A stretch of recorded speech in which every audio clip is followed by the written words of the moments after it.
when this virus, SARS-CoV-2, came into the country, it became very clear that this was a virus that primarily killed older people. I mean, about 80% of the deaths were in people over 65, 93% of the deaths were in people over 55. So this was not a disease that typically killed young children. That said, when these data were presented to the FDA's Vaccine Advisory Committee at the end of October, by that time, about 8,300 children between 5 to 11 years of age had been hospitalized with COVID, and about 62 or so had died. Since then, we know that since Omicron came in the country, far more children have been hospitalized, about a third of whom had no comorbidities, and about 100 deaths occurred roughly in that 5 to 11-year-old age group. The most under-immunized group in the United States are people less than 30. We have had a vaccine for 12 to 15-year-olds for a year. Nonetheless, only about 55 to 60% are vaccinated. We have now had a vaccine for 5 to 11-year-olds since the beginning of November of last year. And still, only between 25 and 30% of that age group have been vaccinated. So children are under-vaccinated.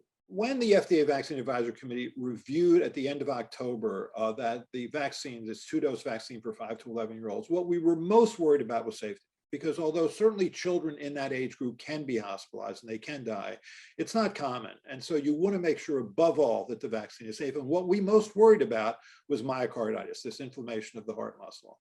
There were several reassuring features. Now, the group most commonly at risk for myocarditis are boys and young men between 16 and 29 years of age. It usually occurs after the second dose. It usually occurs within 4 days after that second dose.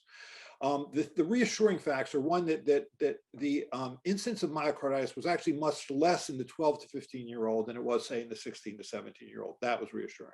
The dose that's given to the 5 to 11-year-old is a third of the dose that was given to the 12 to 15-year-old or for adults. So that was reassuring. There are no risk-free choices, just choices to take different risks. So I mean, putting all that in context, it's then been reassuring that since that vaccine has been out there now and has been in at least 10 million children between 5 to 11 years of age, the most recent CDC report showed that there actually hadn't been any cases of myocarditis that had occurred in that age group. But again, it needs to continue to be followed. Since that vaccine has been out, the efficacy against mild illness is much less than it was when it was first approved.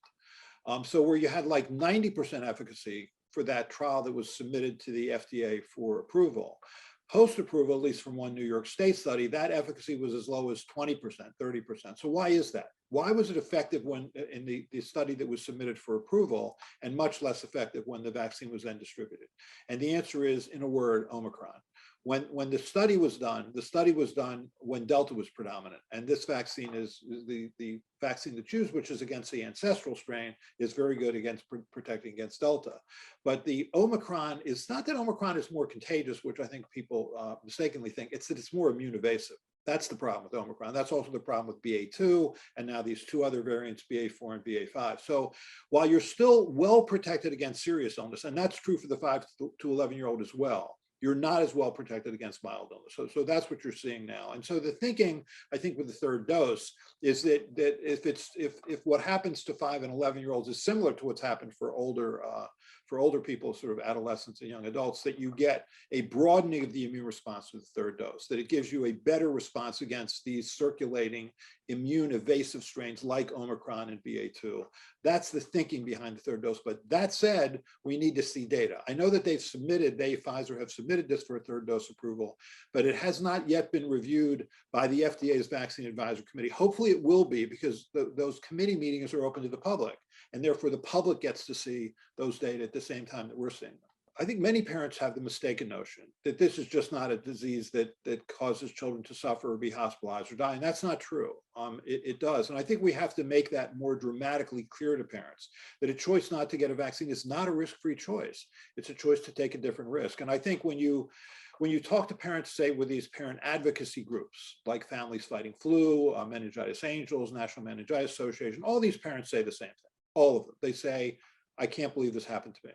until it happens to them. And when it happens to them, then they become vigorous activists to explain about the disease, to talk about the importance of the vaccine. And you don't want to get to that point where you're actually a member of a parent activist group because your child suffered or died from a vaccine preventable disease. But we all have this sense of invulnerability. We all do. Me too. I mean, when I vaccinated my children when they were little, I never really imagined they would get any of these diseases. And I think that's because it's too awful to imagine. And I think that's where we have to get people to understand that these things can happen and dramatize those stories. I mean, when I was on service in December of 2021, those were pretty grim stories. I mean, those children came in between 5 and 11 years of age. They were struggling to breathe. Some of them had to go on continuous positive airway pressure. And then you're wheeling them up into the intensive care unit where they're being sedated and they're being put on a ventilator or an oscillator, and the parents are crying. And it's really hard to watch, especially when you know that this is preventable. I mean, this was hard enough back in, say, December 2020, when you didn't have a vaccine for children in that age group. Now you have a vaccine. So it makes the suffering then all the more tragic in a way. I think we need to define what we mean by primary vaccine series. I think for some people, this is a 3-dose primary vaccine series with that 3rd dose being given months after the 2nd dose. I think for some people who are of a certain age or have certain comorbidities, it's a 4-dose primary series. So the term booster, I think, is not used in a way that makes it easily understandable for people. So when we talk about, for example, a 3rd dose for the 5 to 11-year-old, the question is, should that be the primary series? And the answer to that is based on what we want from these vaccines. What we say we want from these vaccines, what we should want from these vaccines is protection against serious illness, because that is achievable. And for some that may be 2 doses may be good enough, for some 3 doses may be good enough, time will tell.